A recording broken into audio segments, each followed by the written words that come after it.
Hello guys, welcome back to this channel. In today's video, I'm going to show you how we can customize cursor thickness on a Samsung Galaxy phone.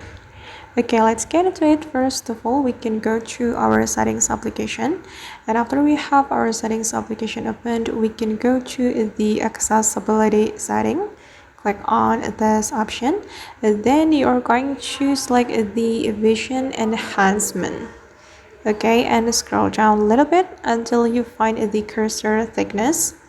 Okay, and here you can customize your cursor thickness on your Samsung Galaxy phone. You can go right like this to make it thicker, and the cursor will look like this. You can see the preview right here.